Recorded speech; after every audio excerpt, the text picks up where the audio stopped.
Good day, good day. That music always makes me want to dance, but if I dance, you guys will probably turn me off. So, welcome to another Tuesday with Thom, and I am Thom, of course. I hope everybody's doing well. I hope your past 7 days have gone well and that your blessings have been bountiful. Those of us on the Gulf Coast are prepared for another hurricane. Everybody from New Orleans over to probably Fort Walton Beach. This one looks like it's going to be major, and it's just yesterday that we got all the debris and stuff cleaned up. The city trucks came through, and we got everything cleaned up yesterday, and now we're preparing for another one. So keep us in your prayers. This is our sixth Tuesday with Thom. We appreciate all of you who have been here with us. You've told us that you like the show. You told us that you appreciate the discussion, and we appreciate hearing from you. So please continue to let us know how you feel. But of course, always, always, always, let's stay positive. So before we get into today's show, here's a look ahead at some of our upcoming guests, and I'm pretty excited about this. Next week, we have Kendall Simmons, a former NFL player, Super Bowl champion with the Pittsburgh Steelers, and now a coach and an analyst at Auburn University. John Lux will be coming with us after that. He's executive director of Film Florida, and John's going to give us an inside look at the film and television industry as it struggles to come back from the COVID crisis. London Carlisle is a young man I'm very fond of. He's a young actor, and I've seen London when he was in college do a couple of shows. He left after he graduated. He went to New York, immediately got cast in a play up in Maine. And of course, everything is slowed down now, but I have no doubt that London's going to do great things, and I'm looking forward to having him here. We have the author, Sam Hayes. Sam has written a great book about Henry Harris, who was one of the first Black. It's called Henry Harris, a story of hope and self-sacrifice in America. Henry was one of my friends in college, and Sam has done him justice with this book. And then we've got the dynamite basketball coach from Auburn University, Bruce Pearl. Bruce is going to be with us in December, and we're looking forward to having him. And also I have Tom Noonan, who is a former network and studio president, who's going to also come and talk to us about Hollywood. So let's get started here. This Tuesday, though, there's the COVID-19. As it relates to leadership and responsibility. And in this past week, we lost one of the greatest baseball pitchers of all time. I want to talk just a little bit about him. But let me deal with the COVID-19 thing. And let me just give you some facts. Only cancer and heart disease will kill more Americans this year than COVID. The virus has killed more than twice as many Americans as either strokes or Alzheimer's disease.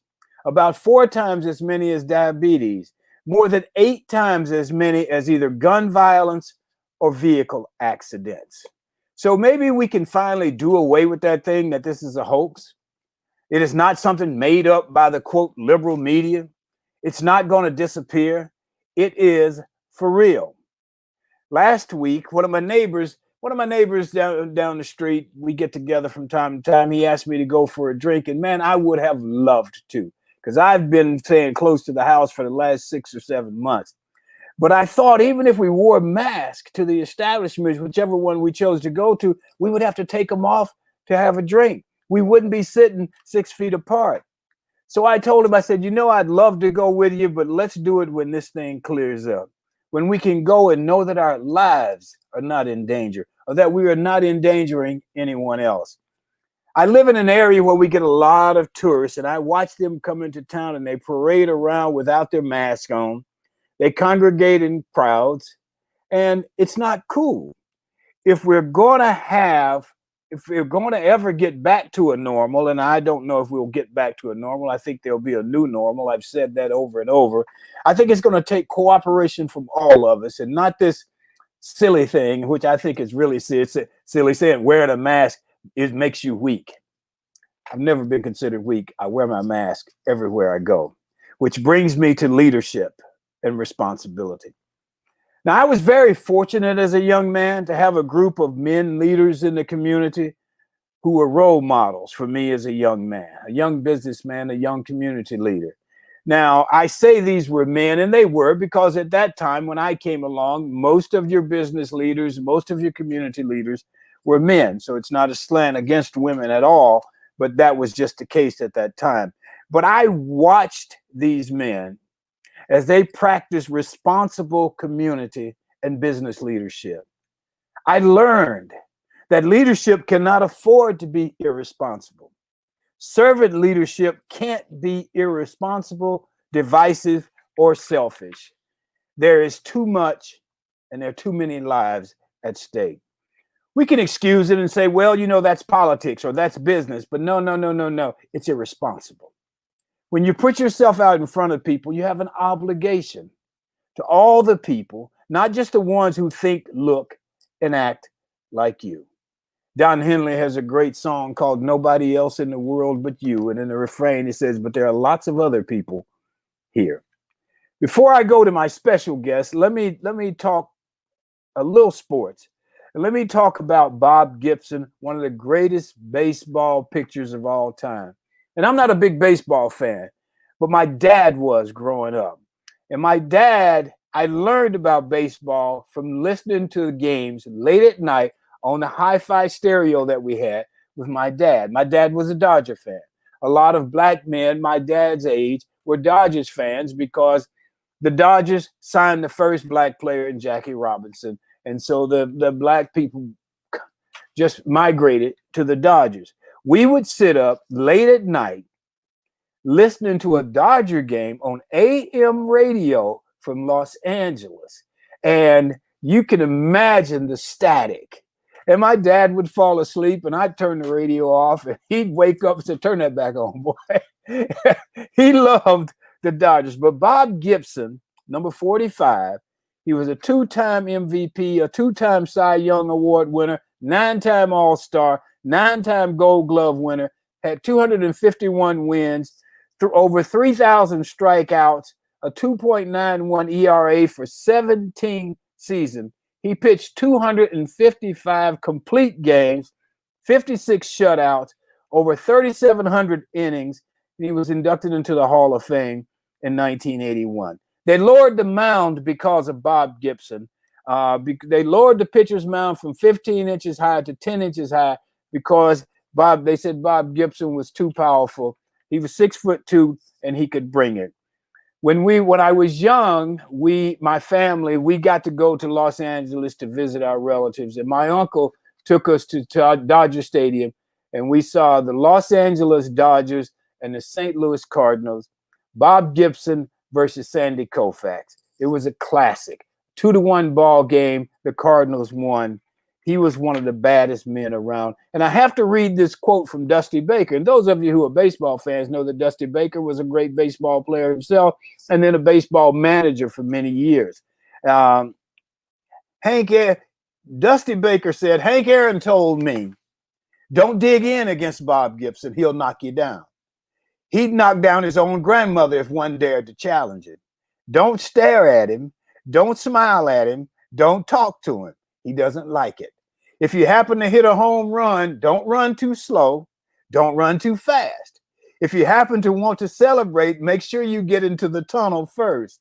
And if he hits you, don't charge the mound because he's a Gold Glove boxer.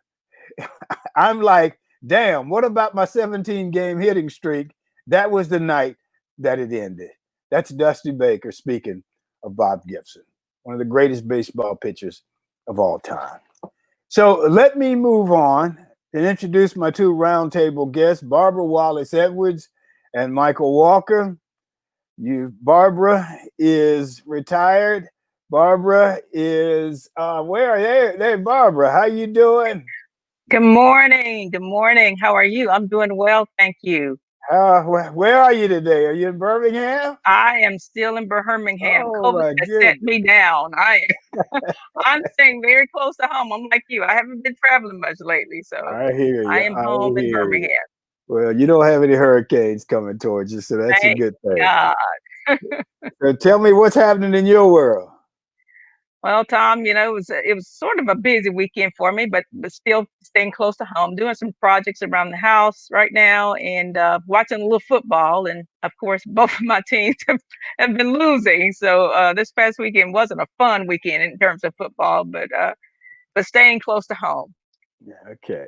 And Mychal Walker. Mychal is president of the Walker Agency, a full service insurance brokerage. Mychal brings us insurance tips. Mychal, how are you today? I am doing well, Tom. I hope you and Barbara are doing well also.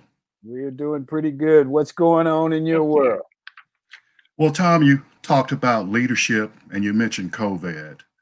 I have to share with you a little information. And I kind of mentioned this earlier that thus far, about 12 million Americans have lost health insurance due to COVID-19 pandemic. And according to the Economic Policy of Institute, more than 6 million of those people were insured by their jobs through their employers. And based on the numbers, that could swell, especially if we have a resurgence in the COVID. And with the shortfalls that businesses are getting, it's making it more harder for them to be able to cover the premiums. Credit Karma, the finance company, did an analysis and said 20 million of US members have a total of $45 billion in debt that's in medical collection. And between the years of 2013 and 2016, 2/3 of the factor filed bankruptcy as a result. Again, that could continue. And the reason why I give you that backdrop is that when you talk about leadership, during a pandemic and a crisis, that's when leadership steps to the forefront. Of the 50 states in the United States, only 17 thus far has enacted legislation to help support their citizens that have lost health insurance coverage through legislation. In the Southeast, only one state, that's Tennessee. They put forth 3 pieces of legislation. You know, some of the states try to expand Medicaid, but when you look at it, because of the economic impact, there's a shortfall in revenue for the states, and that's also has a crippling effect. So the legislators in these different states have stepped up to the plate to try to enact some type of legislation to lessen the blow, to mitigate or augment the shortage of health insurance. But like I said, in the Southeast, only one state has done something, and that's Tennessee. Wow, that's incredible. Let's deal with COVID-19 in our discussion here, and responsibility or irresponsibility as it may be. We got 28 days to the presidential election. How big of an issue is COVID going to be, Barbara? I, I think it's going to be a huge issue, Tom. First of all, people are really nervous about going to the polls with, knowing that the crowds are probably going to be large. So you got a lot of people who are doing the absentee in-person voting and the mail-in voting. But there's still tons who are going to try to actually go to the polls. So I think there's going to be long lines. The wait's going to be forever, and people are probably not going to be following the proper protocols as far as wearing masks and social distancing. So it's going to be very interesting how things flow. Yeah, I'm really kind of nervous about this whole COVID thing with the elections coming up. Mychal? Well, during an election cycle, you usually have 2 or 3 hot topics that are first and forefront on everybody's mind. Normally, it's the economy. We always know that. That's one that's there. And this year is not going to be any dissimilar from past years. It's going to be economy, but healthcare is also going to be at the forefront. Not only because of COVID, but because we were in a crossroads, if you will, with what to do with healthcare from a national level. And as you all know, we had the ACA.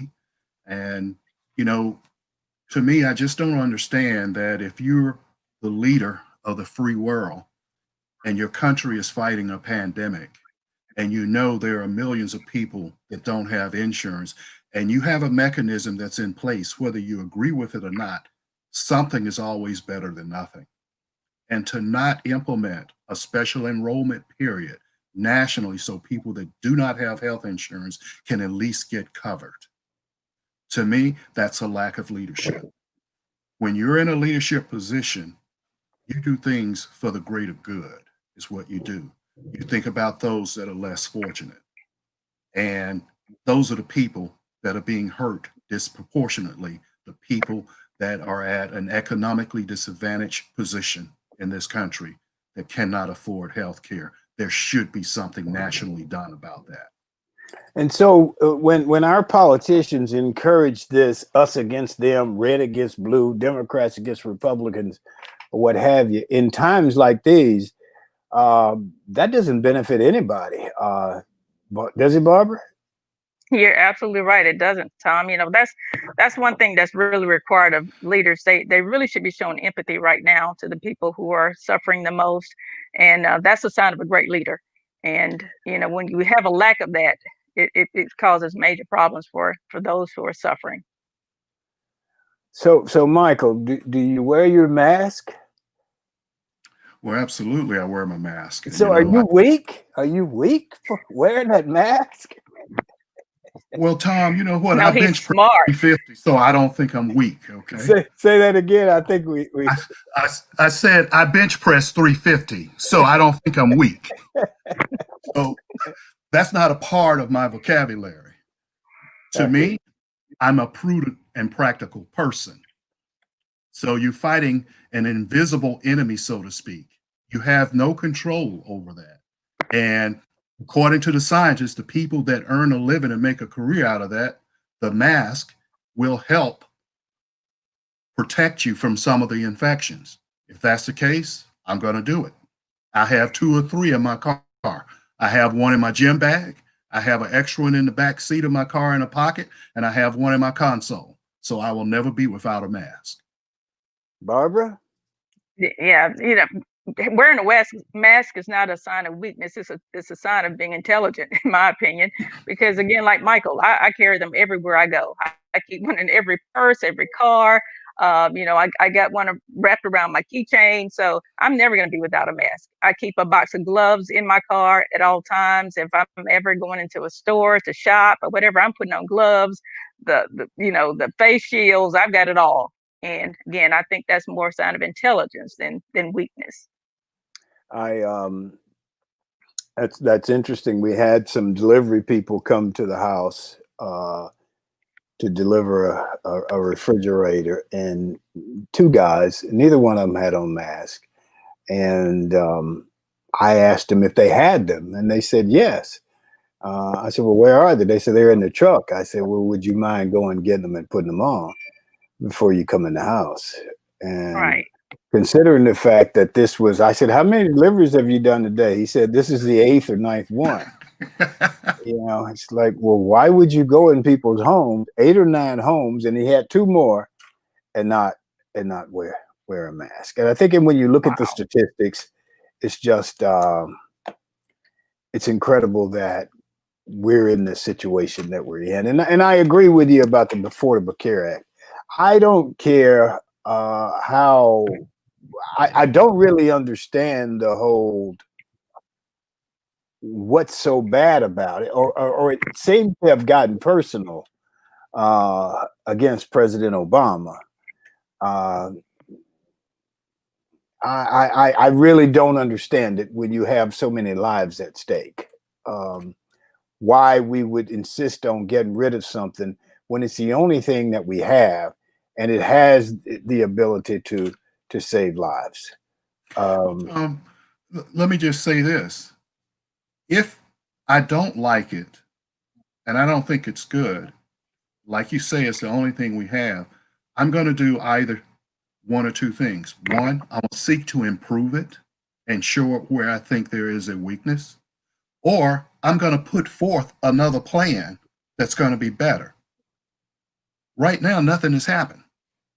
The only thing that's been taking place is we're going to repeal and replace. Well, replace it with what? Out of 4 years, there's never been another plan put forth.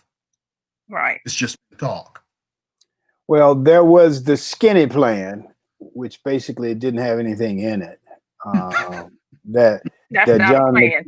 John McCain gave the thumbs Thumbs down, down. which didn't Right. endear him to his party. What about? I think it's interesting too. Cam Newton tested positive, He and so did. that. So what do you think about that? And I guess they consider that like in sports like a normal injury, so to speak, because you would think. I mean, this game last night, which I didn't watch, but Kansas City and New England was going to be the game. I mean, you got the Right. young quarterback for Kansas City and Cam Newton for New England, and then Cam couldn't play, and Right. which was sort of took all the highlight out of the game. What do you think? How do you think this is going to work going forward? Will they just postpone games or just You know, say we won't they've play on already Sunday, we'll play on Monday? Go ahead, Barbara. I'm sorry. they've already had to postpone 2 games, and I think right now there's currently like 12 players that have been diagnosed with COVID currently. So a total of 19, I believe, for the season. I think it's going to continue. You know, as we talked about before the season started, these guys are out there touching each other. You know, they're going after it, and there's no way they can avoid contact. Um, you know, if any of them have COVID or been around those who've had COVID, there's a chance that it's going to spread. So you know, I think we're going to see more and more of that, and more games will be canceled. You know, right now, several of the team owners have decided they're not going to have fans in the stadiums. Others have decided they're going to have a limited number of fans. As more and more people begin to come to the stadiums, I think we're going to see more an increase in the number of coronavirus virus cases. Mychal, let me ask you this question. I think you told me you went to the Georgia Auburn game. And there were quite a few people in the stands. I don't know if they were a social distance. Actually, what were the reactions in the stadium? Okay. Yes, Tom, I went to the Auburn, Georgia game. And I'm a real stickler for that because I think A comes before G, and I can't stand all these Georgia fans referring to it as the Georgia Auburn game. So I call it the Auburn, Georgia game. But yes, I went to that. You had to have a mask to get in at the gate. Okay, good. And whenever you moved around through the stadium, you were required to wear a mask. However, they said that if you're sitting in your seats, and they had everybody spaced out, and they only had people coming in with family members of people in their group, people that they had been around. Okay. They did not allow you to just split up and sit wherever. Okay. So as a result of that, they said if you're sitting in your seats, you can take your mask off if you're with your group that you come to. And they only allowed like 4 people together. Like, you know, you have the stadium with the backs on the chairs, and they had like 4 grouped out, and like it'd be 4 here, and then the row in front of you, nobody's there. The row behind you, nobody's there. Then there's 4 back there, and then they just spread throughout the stadium. So they allowed people to take the mask off while they were just sitting there in place. But whenever you got up to move around, you had to put your mask back on.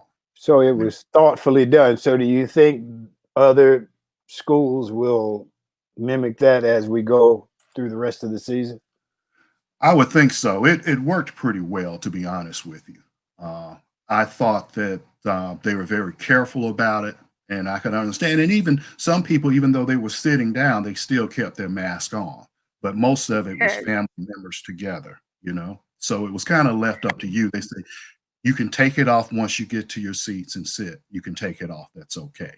Or keep it on. I'm glad to explain that, Mychal, because watching the game, you can really tell that was what was going on. You see people sitting together, right, and you know, no mask on, and it looked like it was just a free for all. So, yeah, that really helps me feel a little bit more comfortable about that situation. Yeah. That's the way it was.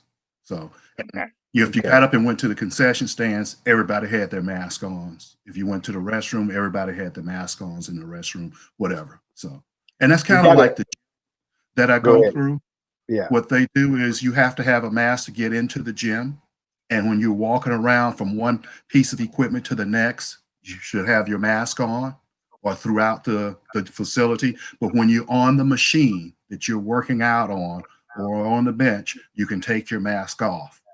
Okay. Well, we've got a question, and I'm going to direct this one to you, Mychal, since you were at the game. Becky Davis Gibson says, what about the students? I'm assuming she's asking if the students were masked and if they were distanced too. You know, that's an interesting question. And the reason why I say that is there were some students that just happened to come and stand right in front of where we were that were pledgees. And you know how they're doing all kinds of crazy stuff. So there was a group, about 4 or 5 guys that stood up in front of us. And the people I was with said, hey, guys, sit down. And they were like, well, we're pledgees. And I noticed they didn't have masks on. Okay. But I will say that most of the mature people had on masks. Now, they usually have the students in a student section. So I can't speak to the student section. All I know is that there were a group of young men that were pledging that were walking around that didn't have a mask on. Okay. All right. Thank you for that. Okay. Well, great. We're going to move on. I'm going to pay the bills and let the sponsor have our sponsored message from Best Girl. And I think Lil M's going to put that up for us, and then we'll come back with our special guest. The today's show is sponsored by Best Girl Inc. What is Best Girl? Best Girl is a consulting firm that provides customized leadership, access and inclusion, public relations, communications, and organizational consulting services. Our clients include Fortune 500 companies, utilities, higher education institutions, small businesses, and associations. We have a team of consultants led by Joyce Gilly Gossom and Miss Emily Hedrick, and they partner with business and education business clients to promote organizational effectiveness and education, motivation, and leadership. Our customized consulting services include strategic planning, corporate communications, executive coaching, fundraising, and some economic development. Who is that guy reading that thing? Okay, let's see. And now we're going to go to the G list. You know, Hollywood has an A list. And on Tuesdays with Thom, we have the G list, where everybody is a star. And our guest today is Randall Horton, who is a professor of English at the University of New Haven. Randall is the author of The Definition of Place, Lingua Franca of 9th Street. And Randall, I hope I pronounced that correctly. I'm sure you'll correct me. And his poetry prizes include the Gwendolyn Brooks Poetry Award, the Bia Gonzalez Prize for Poetry. He has an MFA from Chicago State University and a PhD from SUNY Albany. And his book that I am most familiar with is Hook, which he'll talk a little about.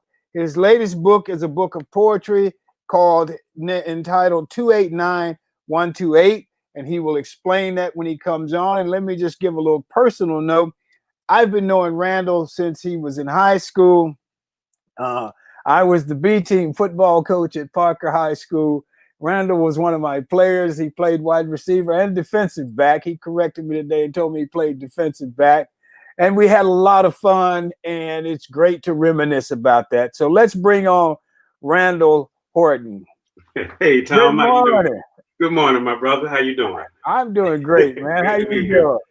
Doing well, man. Good to be here. Good to see the show, and thank you for having me, man. It means a whole lot, Well, for sure. You're one of my favorites. We had when we start talking about those days on the B team, we have a lot of fun. Right. No, it's always good to reminisce, man. Keep us grounded. Always. I always say, as a head coach, I was 2-2. We won 2. We beat my friend who was the coach of Carver. Him. So I was good. So you're going to read one of your poems for us before we get started. I'm going to read one of my poems before I get started, and we'll get into the conversation. How about that? That'd be great. Thank you. All right. So this comes from 289128, Property of the State, or this malice thing never to be confused with justice. Nothing symbolic, okay? Dark is dark. Cage is cage. Hunted and hunter are both in the literal. Make belief and what ifs do not exist. A lie. Nothing cryptic here. Okay, rape is rape.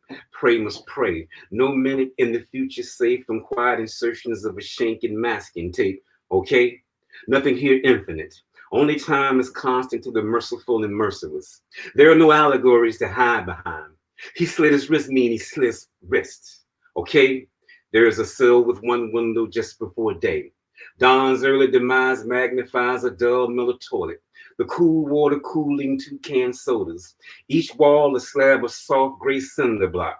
No posters featuring eroticized women with an exclusive in blacktail. Okay? The wall that slits the light does not reveal nothing new ever. The expose, the changing same. Always a holding. One window offers a gateway. My face pressed against the window in time. Time rules this empire, okay? The mind held hostage by time. Mind and body conjoined twins. The other wall holds a frame. The frame holds a metal door to contain utter disbelief of the visible. Walls are gray, not like summer, but darker.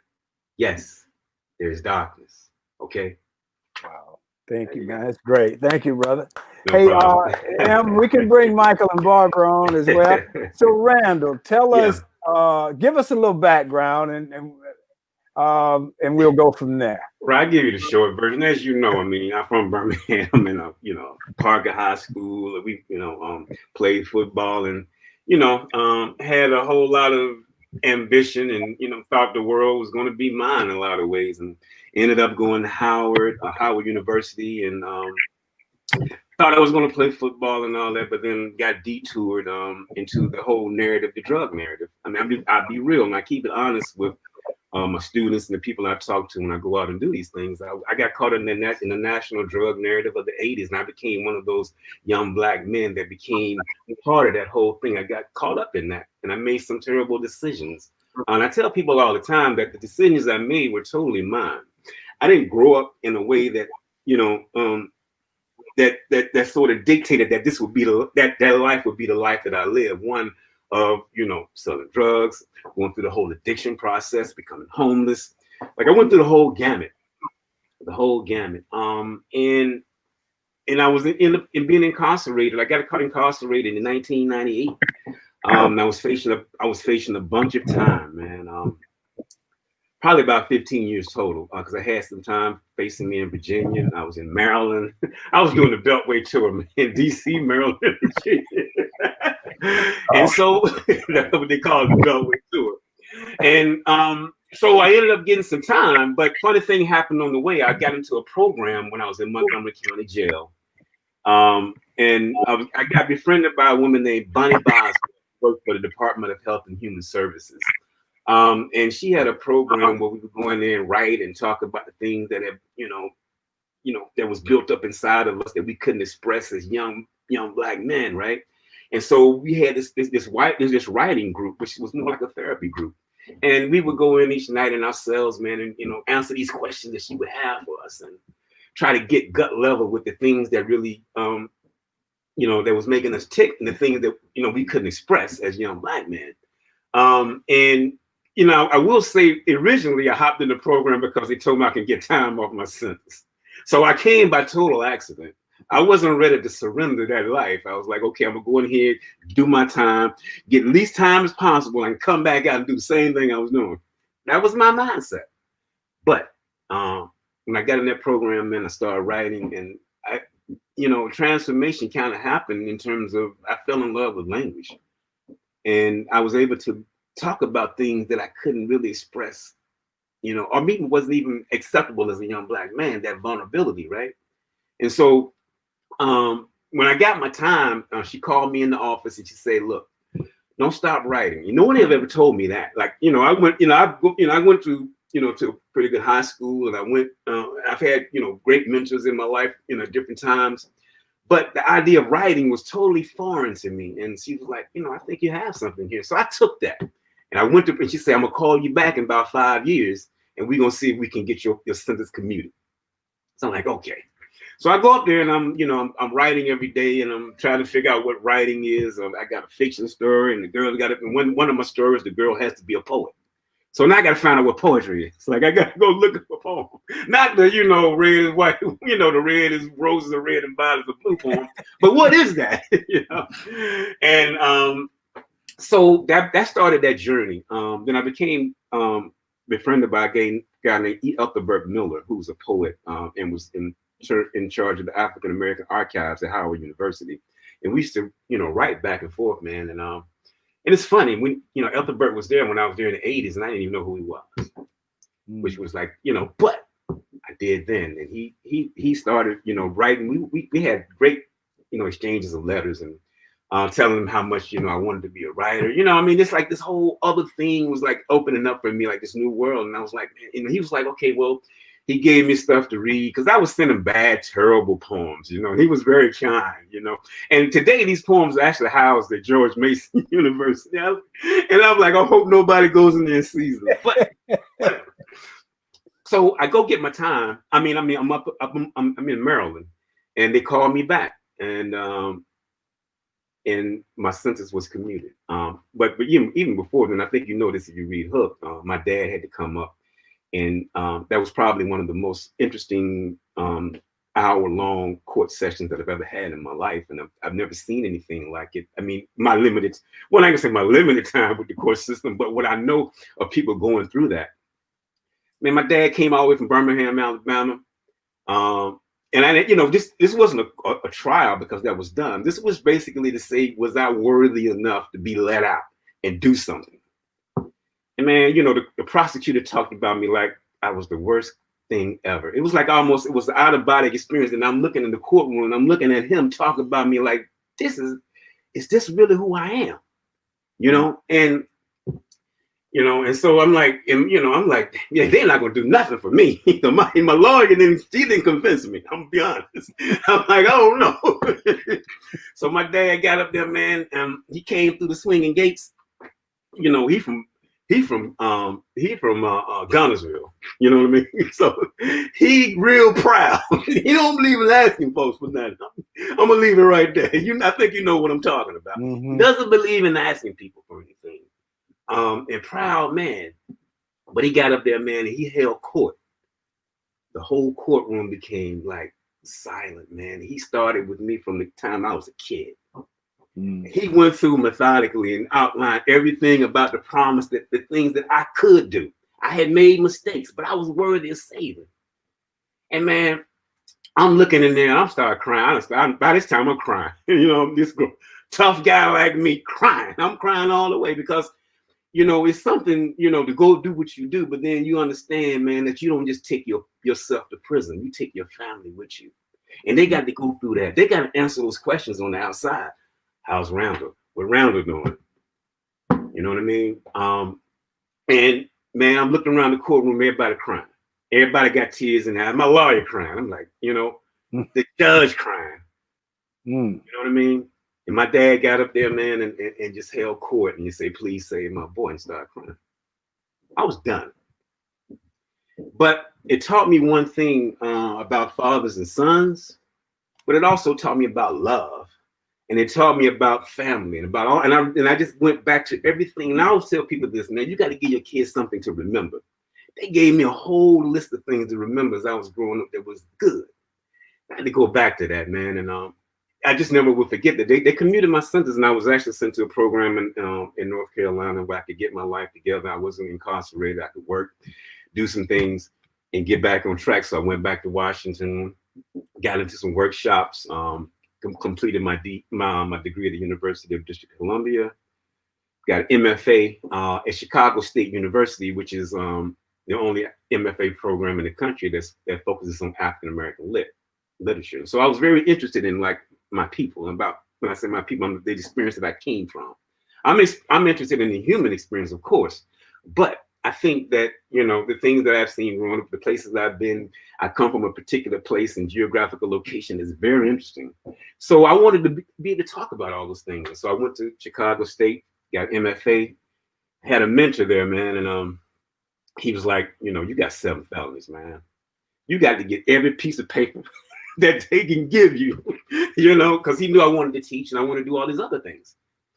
So I ended up going to SUNY Albany. I got accepted and, you know, told them my whole story and they accepted me. And then I began to teach. Guy with 7 felonies teaching, man. So that became, you know, that I knew that was the only way I was going to get into academia was to go through that route.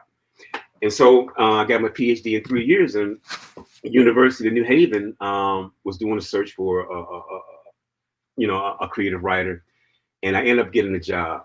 And I had to go through so many you know, places. I had to talk to the chair, I had to talk to the dean, I had to talk to the provost, I had to talk to the president, I had to talk to everybody. But in the end, I was like, they're not gonna give me this job. They're like, no. But they gave me the job, and I've been there for going on 10 years, and I just was promoted to full professor in September. So congratulations. Yeah, man. So, you know, we're trying, and you know, along the way, I've been able to. The definition of place, which you talked about, was totally about Birmingham. So that was like, I wanted to, like, you know, I think a lot of times nationally, people get a different opinion or view of Birmingham. I wanted to that when my first book, I really wanted it to be about that. And I never forget where I come from each book, because I said, like, okay, I've done that, and I'm gonna let it go. I can't let it go. It seeps in every time I'm working on the project. Alabama, Birmingham comes up in those things I tried to learn. So I just embrace, and I just embrace it now. It comes when it comes, you know. So that's the short version. I would say if you want to know the whole thing, you can get Hook, you know, Hook a memoir, and I promise you, it'll take you on the journey. Hook is a great read, and you know, when I think you and I were involved at AT&T. Something notable African Americans from Alabama, something to that effect. And that was the first time I had seen you. Right. It was 73. Yeah, 70 was the 75th anniversary or the 50th anniversary. It's like something like that's right, exactly. That's what it was. And, it was at 16th Street Baptist Church. Yeah. I didn't know any of that part of the story. And you didn't. Yeah. You just came straightforward with it. I think I said something like, "So what you been up to?" Some kind of innocent question. Yeah, I mean, 10 minutes later, I was going, "Damn." Let me tell you, right? I guess I didn't do a good enough job. Yeah, I mean, by that time we had met, I had become used to telling my story, and so I think early on, and I even write about this sometimes. I think it was interesting for me making that transition from, you know, being in that life to being in sort of academia in this professional setting and around writers and critical thinkers and all of that, and wondering if I measure up, you know, and I had to go through that. But at somewhere along the way, I realized that everybody's got a little clutter in their closet. It's like, so whatever I did, and, you know, whatever I had to get over, that's fine. Because, you know, people can put on, you know, these airs about, you know, nothing's going on with me, my house is clean, but I know better than that, because I just do. And I talk to people, and I understand, like, everybody has some stuff. So I had to get out of that, like, I don't belong here. And I think once I figured out that I belong here, things began, you know, things just sort of, and I embraced, like, my one of my mentors, Hakeem Madhubuti, Don L. Lee, who operates Third World Press, which is like the second largest black press in the country, but beside Broadside Press, which isn't really functional, but you know, Hakeem, you know, was like, man, don't worry about all that, you know, do your thing. And so I've had some great mentors along the way to sort of help me sort of figure that out, and so I embraced all that. But I was about to say you embrace it, because your book of poetry is entitled 289128. Tell us about 289128. Well, 289128 was my Department of Correction number in Roxbury Correctional in Hagerstown, Maryland. One of the things I wanted to do with this book was to claim ownership of it, and then to claim the power of it, because I think a lot of times when people are incarcerated, they're given that brand, and even when they come out, there's still that stigma and that brand. I don't care. It does happen. I've had it happen to me. Even, you know, with a PhD and all these other things, I still get things that happen where, you know, I have to address my past, no matter how much good I'm doing. it never ceases to fail. So go ahead. How does it work with your students? How are they familiar? How forthcoming are you with your students, and how does that come off? Well, totally upfront. I tell them all the time. And a lot of time I tell them I've been to prison. I got 7 felonies, and a lot of times they're in disbelief. They're like, "For real? What? You been in prison? What? You don't look like?" But it's a great conversation. No, you don't. But here's the kicker: most of them are criminal justice majors. Okay. So it's great. I think I'm the best thing they need to see before they go out there into the world and start trying to police and do all of the criminal justice things that they're going to be doing. And so for me, it's a great because I bring all of that in. I don't hide any of that. And sometimes I use it as teachable moments when we're doing certain things. We're talking about race, or we're talking about public society, or all of that. So they do know. And when I teach prison lit, I have them read a section of my book. It was a chapbook called Roxbury Within Hook. And that explains sort of the, my travel through incarceration, because I want them to know who they're taking a class from. I want them to know who I am. So it's been a good exchange, because I think sometimes kids come in with perception versus reality. And so we have to, distinguish the two. What do you perceive? What have you heard? And what do you think versus what is real and what occurs on the inside? And one other thing about the 289-128, I think is important to note is that I received I received like 3 fellowships to sort of work on this project. One was from the Right to Return USA Fellowship. I was the poet in resident at Civil Rights Corps, which does a lot of legal litigation all over the country. And so I was actually their poet in resident, and I would create creative works to include with the document that addresses these issues. And one other one from the University of Arizona, Justice for Arts. So all of these 3 things sort of like helped me sort of shape the combination of 289-128, and deals with property of the state, poet in residence, which is in cell 23, and then poet in New York. So there's these 3 movements within the book. Okay, I'm going to go to Mychal and Barbara, but what I wanted to say, you talked about 289, and then Hook, I think, was your street name, wasn't it? That was who you were on the streets. Let's go check with Hook. See what he's got going. Well, I will say, yeah, Hook, and being honest, they call me Hook for a reason. They say I will hook you, man. They say you don't want to mess with him, he gonna hook you, man. So along with 289, so that's me claiming the power Hook does, because if you wrote the Hook doesn't exist anymore, that's the first thing that you read in good. It doesn't exist anymore. So and I can say this from knowing you when you were 15, 16, whatever it was. Yeah. When you told me where I said, well, what you been up to? And you told me your story. It's like, no, man, no way. That guy, he comes from a good family. Not Mr. Horton, son.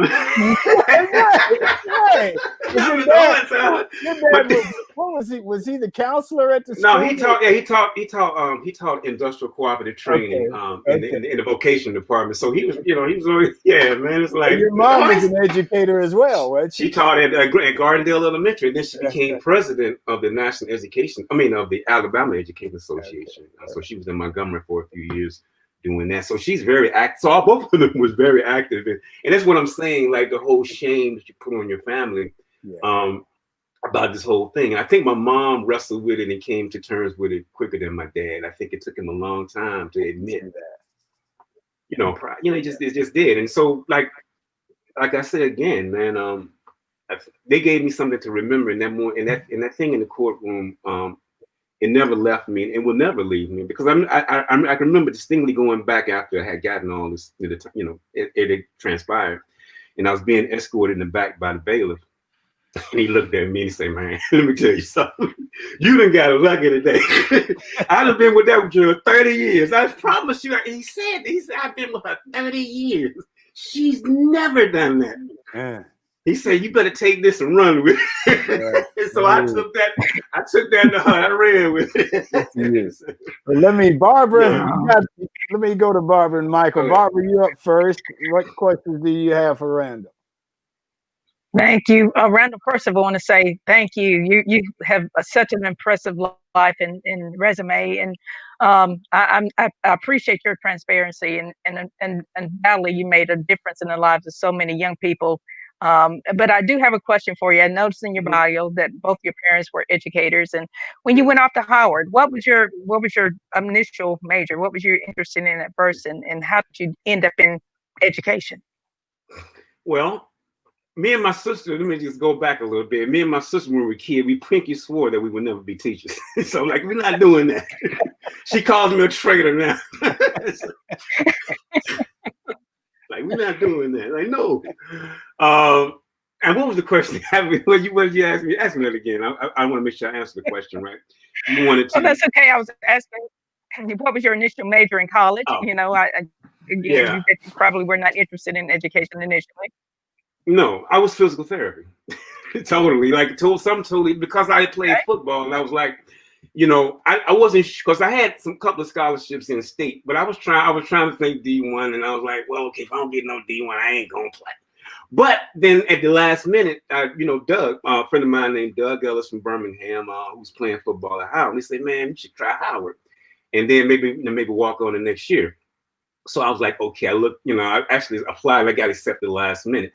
So if I didn't play ball, I figured that I could stay close to sports, doing physical therapy, as a sports physical therapist. But that lasted about a year, and then I was like, nah, I forgot that you needed some science classes, and I wasn't that right. So I was like, no, let me go over here to economics and liberal arts. So man, I just studied for those tests, man, all night and make like a 16. I'm like, this ain't what's happening. I got no, we like, no, the curve was 32 and I couldn't make the curve. So that told me everything I needed to know. So I got over into economics. Absolutely. But teaching still wasn't on. I didn't think I was ever going to, like, teaching was never close. I didn't think I was going to be a teacher till I was incarcerated. Believe it or not, when I was sitting up in my cell, in cell 23, the only way I figured I could make a life for myself was to go through academia. Because I figured, like, you know, it's a place that is sort of accepting, more liberal in thought, and I believe that I could do it. I was just that I don't know, I won't call it naive, but I was just that confident, not knowing how hard it was going to be to do that. But even then, I would, you know, get admission stuff sent to me, and like I'm just plotting my way, like I'm going to go through academia some kind of way. So it was a deliberate move, because I got 7 felonies. Who else is going to hire me? So and then I think you know, that was the, you know, when I didn't think about teaching probably until I got to Chicago State, you know, and I didn't think people were going to hire me. So I went to got an MF. I was getting an MFA, and somebody gave me a tip on a job for the park system doing these workshops with the youth. Youth Endeavors, I think that was the name of the organization. So I had to go for the interview, and, you know, all of this stuff. They loved me, and I was like, oh man, I got to the point where, you know, have you ever been convicted of a felony? Yeah. So I had to be honest, you know, and so that gave them pause. So what I had to do, I had to get these letters of recommendation from all the people that I had interacted with over the last 4 or 5 years. So I got from people in Washington, from people in Chicago, national writers and things like that, to sort of give my letters of, you know, support. So after he saw that, he called me back in and said, we're going to give you the job. So that was the point where that got me an entryway into being in the educational system, and that sort of laid the foundation. And I realized that I had gone through all of this to give back, to sort of, like, in some kind of way, to sort of educate in that way. And I think, you know, for me, I found the perfect landing spot in New Haven, because they accepted me. Because I've had people that didn't accept me. Like, I had a distinguished resident and scholar position at Central State University, and the provost said he's not coming here because he's not coming. And she actually hired lawyers and stuff to prevent me from coming. So this is the HBCU. So I got some issues. So all of my, just being honest, all of my issues around this has been with HBCUs. I didn't get my degree from Howard because Howard didn't let me back in. So I had to go to University of Columbia. Right. So if your mission is to educate Black folks and understand that whole the Black community and the social conditions within the Black community, why are you like not, and you understand, you know, the clip in terms of incarceration rates with Black people. Why is, and then I'm an old student returning, and so like, they was like, no, Mr. Horton, you can't get in. You know, so which was the first, and this has happened to a couple other people. So, but that's, I'll let them tell their stories and whatever. But that was mine. And then I was going to leave New Haven to go because I was like HBCU, boom, Central State, yeah. Like no, so I stayed there. I had to stay where people wanted me, and it's been sort of, you know, great. And I, you know, I don't. It's not the knock on HBCUs. It's just the fact of the reality of what happens sometimes. I can't disregard that. So, yeah. Mychal? Yes. Well, Randall, I want to say congratulations. You have a very inspirational story. You're one of the few people, probably the only person I know to have a PhD in street credibility and a PhD in academia. Unfortunately, I wouldn't recommend nobody take that route. No, but it's where we are. So my question to you is, given those two tracks, tell me about your intestinal fortitude and your mental toughness to get through all that you've been through. How did you keep yourself positive and keep saying, I will prevail? Where did it come from? Man, I've been trying to think about that for a long time. And the only thing I got is my grandmother, man. My grandmama, that's just all I got. Because she was tough as nails. And she raised me to be, you know, and she was, just for context, my grandmother ran a bootleg house on 8th Avenue across from the courthouse. No, we're going to talk about it was real now. So, no, Miss Rosalie. Miss Rosalie. So, and she had a shot house, but in her mother, so it was an inherited thing. So this is like, we're talking about an inherited thing. My mother broke that cycle. So she made my mother break that cycle and sent her to school with bootleg money. So we can start, you know, we talk about, you know, the Fords or whatever they're, you know, and all of that, Kennedys or whatever. But that was like on a smaller scale. But she raised me in a way that she wouldn't let me, you know, she was tough on me, man, a lot. But she loved me. I knew she loved me. And I keep thinking she was preparing me for what she knew that I was going to have to get through. Even I ain't know it. I mean, there were times, man, when I was homeless, sleeping in a car, and I think about those times now, like I wonder how did I remain my sanity? But I just kept going. Like each day, like I felt that, you know, I was going to turn the corner, even in all of the tragedy. I just never gave up hope.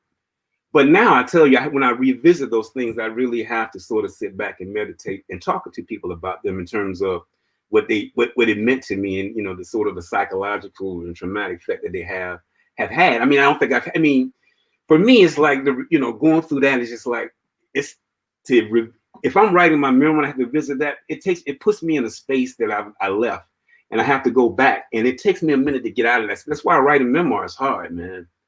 You know, so it takes me a minute to sort of get out. I can tell sometimes when I start thinking about those things, and I'm like, I don't want to get too far with that, man. Yeah. You know what I mean? So, yeah.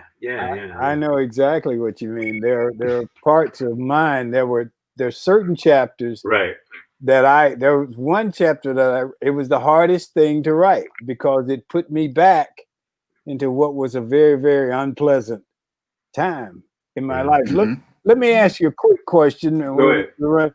So you talk about the effect on the family, and you and I had a friend who we talked about who's passed, right. And I didn't know he had been incarcerated, and I saw his dad one day at the airport, and I said, "Well, how is he doing?" Because I was just asking a general question, And there was this funny look on his dad's face, and I said, I wonder why he looked like that, and what's going. And then I found out the guy had been incarcerated, and it was an embarrassing question for his dad, although I didn't know it. So what was it like? Who notified your parents that you were locked up? How did that? Well, let me tell you, first of all, I know the person's father you're talking about. Yeah. My father and him talked about this. So Okay. It runs deep. And he said he noticed the same thing too, that he didn't talk about it. And I don't know the conversation they had when they talked about it. Yeah. I let them keep that. But I know he was affected by it and affected him in some way. Now, what was the question you asked me? I'm sorry. So who told your parents Randall is locked down or what have you? Well, you got to understand, the first time, I think I told them, one of my roommates, because I was incarcerated twice. Okay. But the first time was only, I did like 14 months. And that just wasn't enough time for me, man. when I went in, I was planning my escape. You were still hooked when you came out. And so what happened was, in my, my craziness, I'm like, yeah, I'm going to do it this time. I'm not going to go back. I promise. And I think about 2 or 3 years, I'm back in Montgomery County, and I got a bunch of stuff now. I couldn't call. I didn't call them for 6 months, man. It took 6 months after I was incarcerated for me to actually call my father.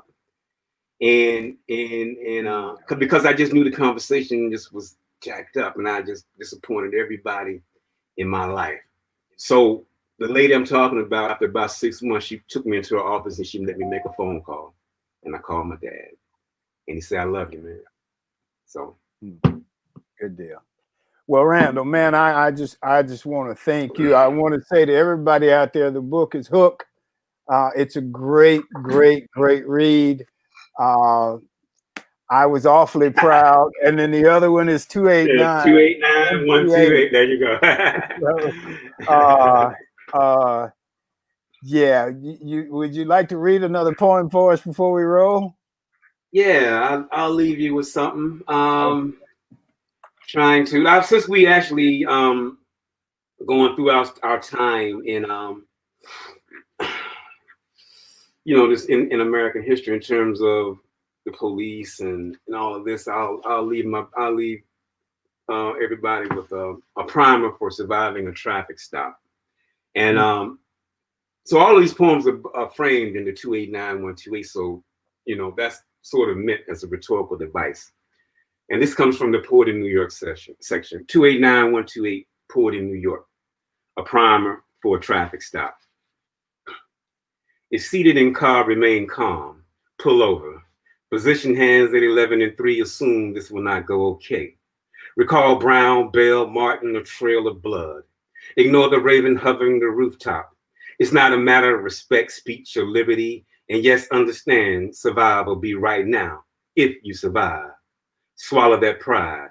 It can ignite swift death. Replay the past slow. Unarmed man shot with hands high. Or police chokehold too strong again. Ignore the raven and recognize you, the invisible thing being.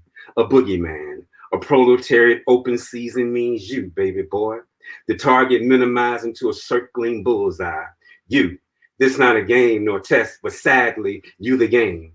Facts would be misremembered.